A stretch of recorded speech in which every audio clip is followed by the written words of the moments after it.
Ladies and gentlemen, as you guys know, over the past couple of days, we've got revealed a new map for Warzone, found out about Season 4, being called Mercenaries of Fortune, and today we got the official roadmap, so as per usual, what we're going to do is dive in and look at everything coming there. Later today, I have another video coming out talking about the Season 4 story, how it makes no sense. You'll see what I mean by that when that video actually comes out. As for this video, what we're going to do is dive through everything new coming within Season 4, when it is coming, when you can expect it, everything along those lines. So without further ado, let's dive into it, starting off with the roadmap. So this is the Season 4 roadmap. As you can tell, it is titled Mercenaries of Fortune, and we're going to start off plain and simple by diving into the biggest new thing, the new map in Warzone, which is called Fortune's Keep. Now this one we've already talked about in an individual video, but essentially it is a completely new resurgence map that is going to be replacing Rebirth. Essentially what you need to know about this is it's bright, there's many new locations, and well, it's a brand new map. There's no point in me diving too far into this one until it actually comes out, but that's everything you need to know until that. They're also introducing something new called a black market run contract, which essentially you pick up the contract, you have to get to a specific buy zone, and then when you do so, you can buy certain things like a sequencer grenade, the Nebula 5 minigun, foresight, specialist bonus,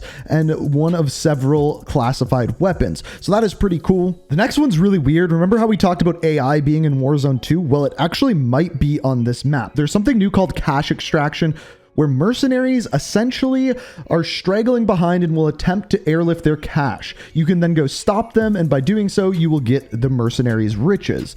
They refer to mercenaries as something other than operators, where when referring to players, they talk about operators. So it sounds like there's AI actually on this map. We'll have to wait and see, but that's what it sounds like to me. Moving into the Caldera, they're adding a new POI, which is Storage Town. This is obviously being taken out of Verdansk and plopped into the Caldera. Pretty interesting that they're bringing back some locations from Verdansk. They also stated that there's over a dozen new POIs, which are going to be micro POIs as they call them. In other words, just small little changes to individual areas around the map. They are adding a new vehicle, the armored SUV. I don't really have to say much about that one. It's an armored SUV with a gun on the top of it. They're also implementing new ATMs within Plunder. Essentially, it's a way to get money very quickly.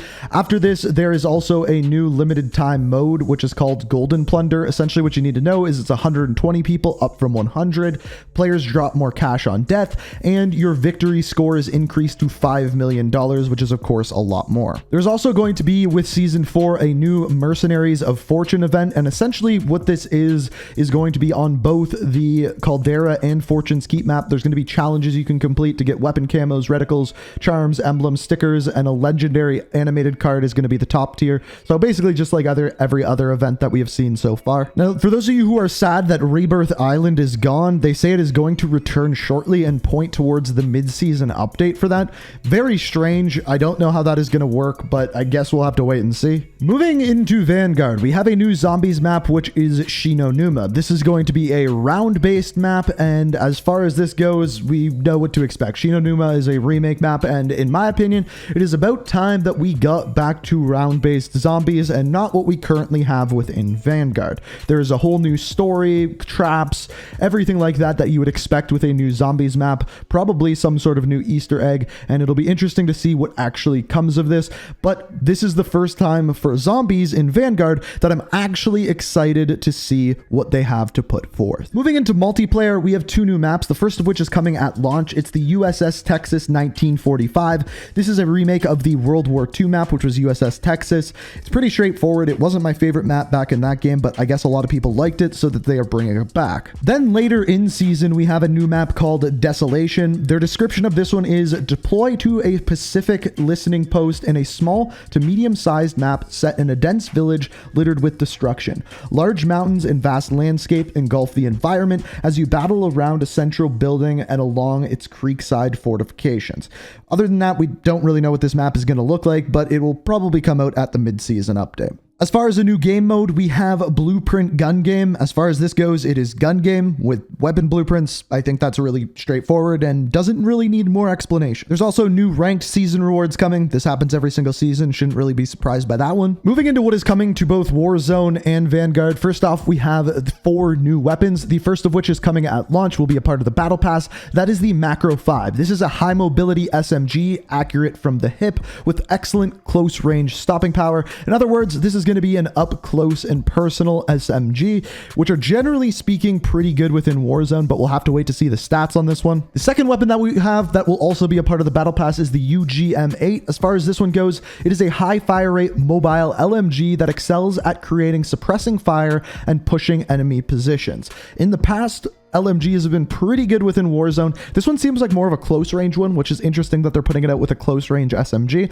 But again, we'll have to wait to see what the stats say. The final one also comes out in the launch window. This one's called the Push Dagger. This one is pretty straightforward. It's a knife you hold in your hand, goes between your fingers, just like you're seeing in the picture. After this, we have an in-season weapon, so probably coming out at the mid-season update. It is the Vargo S. This one is an assault rifle. It offers a high fire rate and steady aim through sustained fire. Generally speaking, these are weapons that become meta, the ones that have a good fire rate and low recoil. So this one is definitely one to keep an eye on, but again, not out until the mid-season. Then we have our characters for Season 4. The first one is Carver Butcher. This is a character that you should be well acquainted with. He's been pretty much in every single season's cutscene, and he is the one that puts together all of the various different task force. Basically, pretty straightforward. He is one of the most important characters that they're definitely putting into the game. The cutscene for Season 4 with him still makes no sense, but again, we'll talk about that later today. The character after this is called Callum Hendry. He is part of the British Army, and he is working for the SOTF. That is the characters that have been put together within this season. The final character that we have who is coming in season is named Akina Olawi. I'm probably mispronouncing that very, very poorly, but as far as he goes, he is from Nigeria, and again, he is coming out in season. So that is essentially everything we know that is coming in Season 4. As you can tell by everything that we talked about and everything you can see on this roadmap, this season is very heavily moving towards Warzone. We're getting a new map in Warzone, huge updates to the Caldera. One that I don't know if I mentioned is that foliage on the map is reduced by 50%, which will increase visibility greatly, make sniping a little more viable. It's very interesting to see them lean this heavily into Warzone, and basically all we are getting as far as Vanguard goes is zombies and one map right at launch. That is essentially all we are getting. We are also getting the blueprint gunfight or gun game, but as far as that goes, that's a mode that we've seen in pretty much the last 3 or maybe even 4 Call of Duties. So this is not really something new whatsoever. So as far as it goes, I think we'll see this trend continue before the launch of Modern Warfare 2. But at this point, I want to hear what you have to say about Season 4. Let me know what you think down in the comments. If you enjoyed the video, it is always appreciated if you hit that like button, subscribe to stay up to date on everything Call of Duty, and I have another video coming later today, so stay tuned for that. But as always, thank you so much for watching, and until next time, peace out. We are reaching for the stars, but we're made